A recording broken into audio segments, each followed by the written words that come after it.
Morning, Donny Walker. Yeah, it's Tuesday morning, October, 7th or something. Here I am at a wicked historical history type area called Lake Havasu. Told you I was coming here. A lot of history here. Years ago in the 30s, they built a dam called the Parker Dam, and they built Lake Havasu here, which has water that provides to California and also produces electricity for areas. So Lake Havasu came to be a lake, which has been known for boaters and tourism here now, but originally was used as the military used it for an Air Force base across this channel here, which is the channel Robert McCulloch made to put the London Bridge over, is where the Site 6 military Air Force had a landing strip, and they used it for training people. Then later on they'd land B-17s here and bring troops in here to train. And then after that they started using it as a recreation area for guys that come back from the war, fishing and hanging out and whatnot, So then it was in the late 40s they decided to pull out after the war was over, and the land got sold. Actually, it wasn't even sold. It was originally owned by a family here, and then they didn't even know, the military didn't even know they owned it, and they just used it, and the family didn't care about it because they knew it was wartime, so they just let them use their land. Eventually, when the war was over, old Mr. Robert P. McCulloch bought the land here, which is a huge peninsula out here. There's a park now and a bunch of stuff for boaters. So this canal obviously wasn't here, and McCulloch bought this land and some on the mainland here where I'm standing now for 3,500 acres he bought, and he bought a heck of a lot more after that. So yeah, it was around the late 50s when McCulloch bought the 3,500 acres here and had this vision of making it into a city. But he first really bought it to test his outboard engines. He built a kind of wharf and a little building over on that peninsula where he would test his outboard motors. Then he had a vision of building this into a city, bring people from the cold states to here to retire and build homes. So originally there was really nothing here, no roads, no infrastructure, but he decided to start building that himself. So he spent millions on paved roads, hydro, the infrastructure for the city, and then he decided to bring people here and show them the land and try to sell them lots. So he did. He had his own private airplane, and he paved the old landing strip across the way here. He paved it so he could bring his own airlines here and bring people here for free and show them properties, and then he started selling the properties. Very, very smart fella. There was another fella that he hooked up with that originally was a designer with Disneyland, and he helped him with the vision of the town here to build the town and figure out how to get people here. But they all figured they needed an attraction. The attraction ended up being the London Bridge, and we'll talk about that a little bit later on the history of the London Bridge and how it got here and how it got put back together. So yeah, Robert McCulloch was the guy that started the town, and he built a factory here for his chainsaws where me, my dad, and my mom came down here years ago in the mid-70s.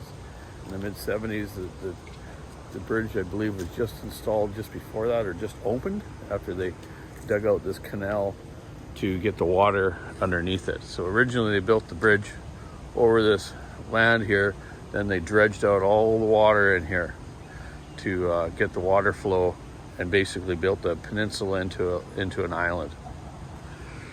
So there you go. There's the kind of history of the war guys that came here, the dam, and later on I'll talk about the London Bridge, the history of how McCulloch bought it and brought it here and pieced it together. And a little bit more info after I go to the museum in town here. It opens up at 11 o'clock, so I'll go check that out. and then continue on with this video. Beautiful spot here for vacationing. It's not far from Vegas, 2.5 hours drive that we came, and a lot reasonably priced as well, especially when it's off time season. There's hardly anyone here. There's boat rentals. You can rent boats, this paddle wheel you can go around, some night tours, all sorts of stuff. It's one of the best lakes in the US for boating. They have boat races here and whatnot. So we'll catch you in a little while, and we'll talk about the bridge and Mr. McCulloch again. Have a great day. Here I am in the museum at Lake Havasu, and here's a big display of Robert McCulloch. Right here we have a generator. I remember working on those as I was a kid with my dad when I first started working on saws and stuff. They had 2 big huge magnets that went between a stator plate in the middle of it. They were very good. They used Briggs & Stratton 3.5 motors, I believe, and they worked awesome. Here's one of McCulloch's outboards, 45cc.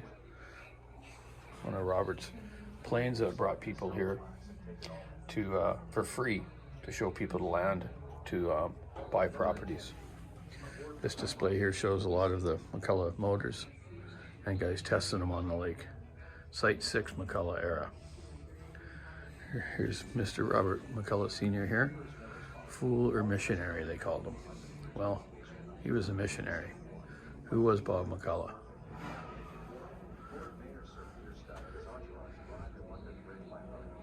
Very cool. $73 per acre. Wow, he had 16,250 acres, 26 square miles. Same land 40 years ago was worth $585,000. Very cool. Here's some small motors of his 4-stroke petrol motor. 2-stroke petrol motor that they used a lot in the U.S.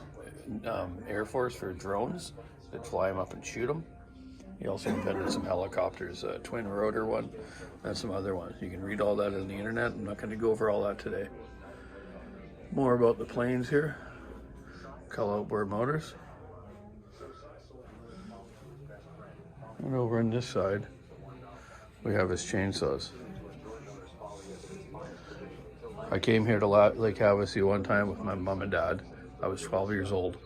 They had the chainsaw factory here running then. And my dream was to go to the factory with my dad. Unfortunately, I was too small. They wouldn't let me in. My dream was wrecked. But that's okay. I got to meet lots of nice people from McCulloch. Some engineers like Jim Barbie. They used to come up to Canada and help my dad. And my dad helped him, and they built the like 125 saw and whatnot. Here's some more pictures of the Lake Havasu in the early days. There's people getting on the plane and off that have come here to buy property. You can see here how the peninsula here is where the airstrip was for the Air Force, then Robert McCulloch's planes. And that's where they built a canal through, put the London Bridge. A lot of dirt came out of there after they built the bridge. Tons and tons of soil, eh? Did you see the bridge on this? Really cool stuff. Did I see the bridge? Yeah. Oh, yeah. Gentlemen here in the museum come and help me identify a few things and show me some things actually. It's quite cool. If you notice here in this picture, this is from 1970. They call it the Pittsburgh Point at the end here. This is the land where the airstrip was. But if you look, 1970, the roads and electrical was all into this city. 1970, then he sold every lot in this place. Unbelievable. Yeah, as you can see here, the price of the properties. Where was it at? Can't remember, I just seen that. Anyways, very interesting. There's the shoes Mr. McCulloch wore. They were called saddle shoes. Look like a bowling shoe, but in the 40s they were really important for rich people to wear. Shows a bunch of different articles and magazines about them, and a bunch of history stuff here in this book too, which is really cool. I really suggest that a person comes here. this kind of circle area on the land is off Main Street, the same as the Main Street Circle at Disneyland, because C.V. Wood from Disneyland helped him. He was the designer of this town. Here's business and services. There he is. There with his old CP70 or something. Oh, Pro 80. Yeah. Mini Mac 6. Old one-man, kind of two-man helper handle on it. And yeah. Very cool. First housing development in the area. Yeah, very cool. They got a nice display here. The fellow I just talked to said they should have named the city McCulloch, but they didn't. But they do have McCulloch Boulevard, which we'll walk in on later, and go across the bridge and talk about that. Just a beautiful museum. Very good informational stuff here. Yeah. Very nice. Like going to Disneyland here myself. Enjoying it. Let's go back over here. I have a McCulloch outboard, a 4-horse, which I've got running just recently. And I'm going to do a video with it before winter of going out and running it on my little tin boat. McCulloch and Scott Atwater, I think they also called the company. Yeah, very cool. Very, very cool. Anyways, we'll catch you later on the next one. Bridge time. I'm sitting in the theater at the museum watching McCulloch's video. Here's the J2 technical specifications. Gyroplane. So cool. And an image of the J2 airframe and major J2 components. The J2 is powered by a 6-cylinder Lycoming engine, producing 180 horsepower at 2,700 revolutions per minute. Instrument panel and control. We're getting less Canadians. Can you believe it? Really? I don't know why. I can't figure it out either. Not from you. It's you know who. Yeah. You know who. mcculloch Aircraft Corporation published this booklet for prospective buyers.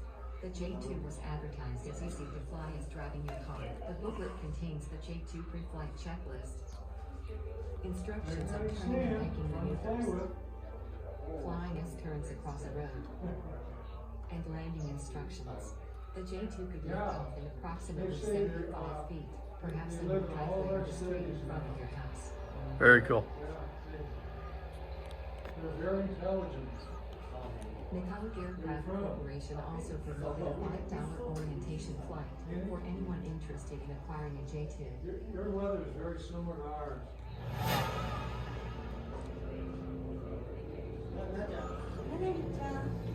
Market sales. Yeah, hey, the magnetic stand. mcculloch marketed the J2 gyroplane for everyday use in a wide variety of markets, including industrial, municipal, and personal use. The J2 on the golf course, That magnetic stand or at the beach, created probably a million years ago. on your ranch, Some form of bacteria, in use of construction site. some other form of iron. A useful tool for first responders and law enforcement. I could stay here for hours, but you guys just got to come and see it. Or gals or kids. It's awesome. Okay, this is interesting. McCulloch drone motors used in the war to fly up, and the Army would shoot them out of the sky for practice. Look at this. Factory employee Norma Jean Doherty, aka Marilyn Monroe, fits a propeller on a 2-cylinder engine produced by Ryder Manufacturing Company. Very cool. The manufacturing of this motor was concentrated by U.S. Army to McCulloch Motors. There's Marilyn Monroe working at the McCulloch factory. Isn't that cool? Outboards, drone engines. And they got into building some helicopters, some big ones, twin rotors, but they never got a contract from USA to actually buy them, so they scrapped them.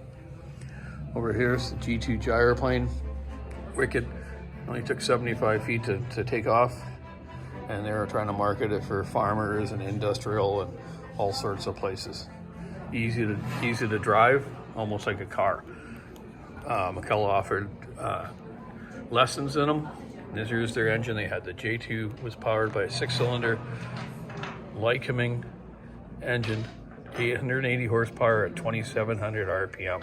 That's like what a chainsaw idles at, eh? And this thing is full throttle at 180 horsepower at full throttle at 2,700 RPM. There's all the parts for it. Specifications, 110 miles an hour. Takeoff speed 30, 700 feet per minute, rate of climb. Very cool. Very cool. Gotta love it here. Okay, here's the history of the bridge before I go outside and walk across it today. This bridge is like the second or third bridge. This bridge that's here in Lake Havasu was built in 1823 by John Rennie's design. Okay, so that's the original bridge. Here's an older ones here. These ones here are like from the 1700s. Well, actually, the bridge is mentioned several times from about 1014. So they had other ones here or there that were, one caught on fire, one was pulled across. Yeah, amazing. So it's not this one is not the original, of course. It's like the second or third. I think the third. But just amazing how old that place is. And a lot of people don't know, on the other side of the bridge that is England now, it was mostly Danish people, and the Romans and German Romans were coming over to get across that bridge to get at them, to take the land. I think, anyways. Here's the bill of sale for the bridge, Mr. McCulloch, $2,460,000. Original bill of sale. So he moved this brick by brick, numbered them from London, across the Atlantic, through the Panama Canal to California, then brought it all here and put it together brick by brick. It's actually hollow inside. They didn't use all the bricks because of the weight. So they put all the infrastructure like wiring and plumbing through the inside of it. Here's some more of it, kind of a model of it here. Shows you it.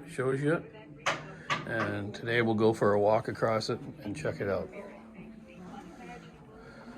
Very cool. Yeah, just amazing. Okay, big piece of history. If I'm correct, that's what they say right here. The bridge is mentioned several times from about 1014 on. 1014. Isn't that unreal?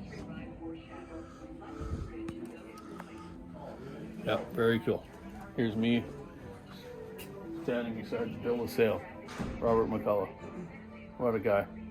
I was here in 78. Unfortunately, he died in 77.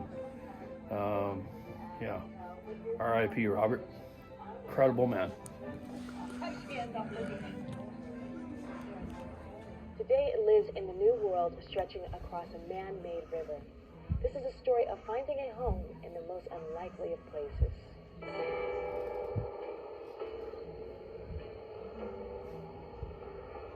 The desert offers solitude to a searching soul and distance for those in need of a retreat.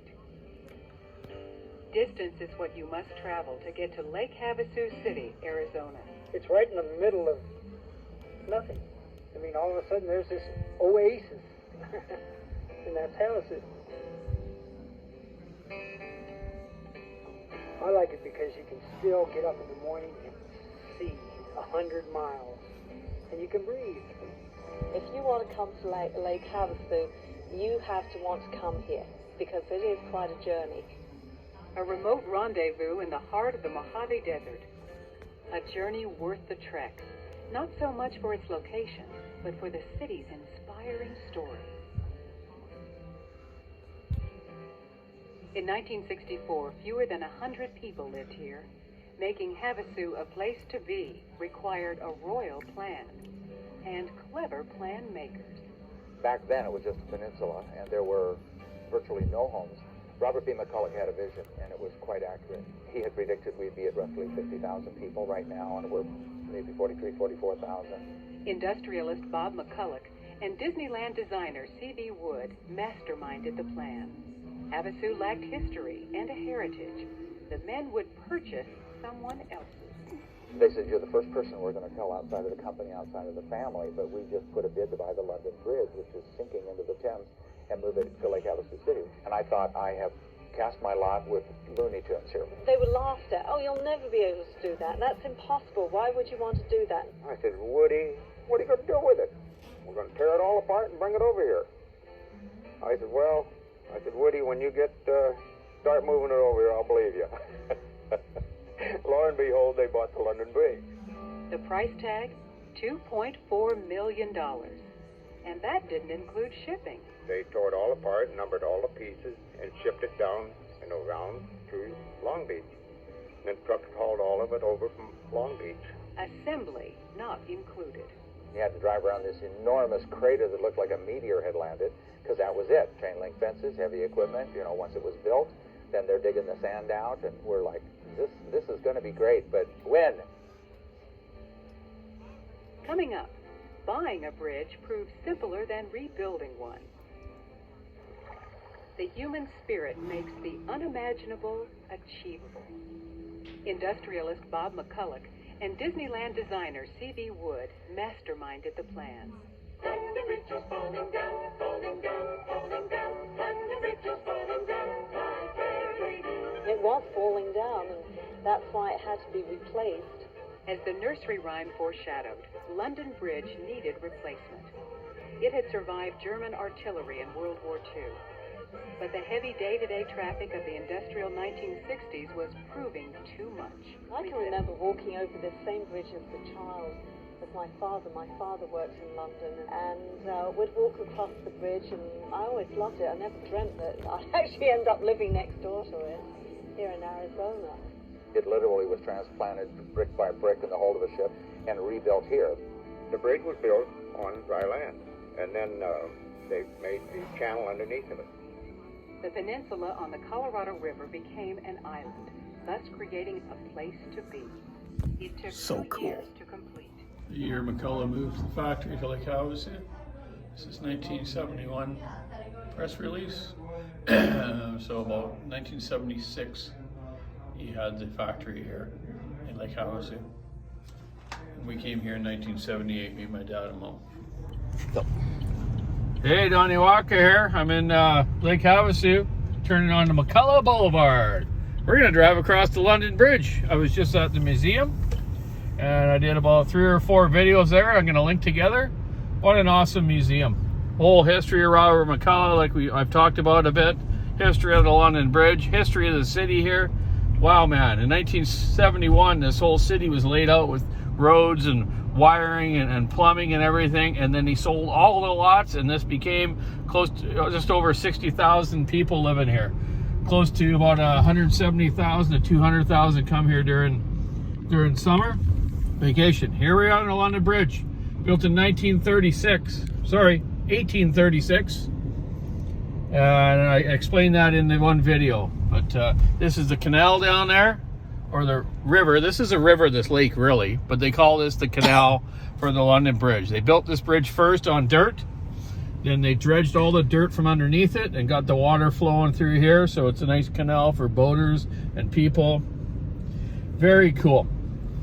These light tops actually on the railing of the bridge weren't actually the original ones, but McCulloch bought them at an auction afterwards from some other Victorian type thing in England. So, but the bridge itself is, yes, the one of the 3rd or 4th London bridges. In my video, I should tell about the other ones that were, obviously taken down as well. So here we are now on the peninsula, or what they call this used to be called Site 6, where the army had barracks here and a runway. Then McCulloch made it into the paved runway, which I showed you, where he brought his own planes here with people for free and to show people properties, and everyone bought them all. So very cool. We'll catch you in a little while. Have a good day. Okay, everybody, it's been a long day, been lots of videos. I'll link them all together in a bit. Here I am standing by Mr. Robert P. McCulloch, and the founder of the city, and C.V. Wood, the master planner. Okay? Right beside the London Bridge here. So I drove across it today, went all over the place. Museum, McCulloch family emblem, and here I go. Here's the beginning of the London Bridge. Look at those beautiful resorts over there, wicked fast boats around here, some good eateries, good place to come for a visit. So yeah, me and my mom went down there years ago. We're right down there. We rented a boat and went around in about 1978, she figures. So yeah, McCulloch Company was actually sold in 1974 to Black & Decker, but it remained the same name. And then later on, Husqvarna took them over like they did with all the other companies. So years ago, McCulloch also made go-kart racing engines. You all know that. I used to run Mac 91B1s and 101 Opens. I was the last guy to run McCulloch 91B1s. Thank you very much, Robert McCulloch. In the Pacific Northwest of the U.S. here when I raced in the Gold Cup Series. I was the last Mac to run, man. So we had an old race director named Jim Walker, and Jim Walker would say when we're all in the lineup ready to go at the racetrack, when the McCulloch starts, you can all start after that, because the McCullochs always started a little bit crappy. My dad used an SP81 chainsaw with a belt drive with a pulley on my engine to start my motor, and then off I went. We were very successful. Never ran like number one position or anything, but I was always in like third, fourth position. Still racing, still fun. You don't always have to be a winner to have fun in racing, okay? And cheaters are losers. So there you go. There's my day in Lake Havasu. What a day. And me and Shelly are gonna maybe rent a Sea-Doo tomorrow and go for the scoot through the canal here and right around through into the lake here and around the peninsula and then back up. So we're just checking out some prices now. We figured we're going to do one adventure like that, so that's the one we want to do. Okay, keep your saw on the wood, stick your dash, rubbing the road, come to Lake Havasu and check out the McCulloch history and just a beautiful area, man. Over and out. Have a great day.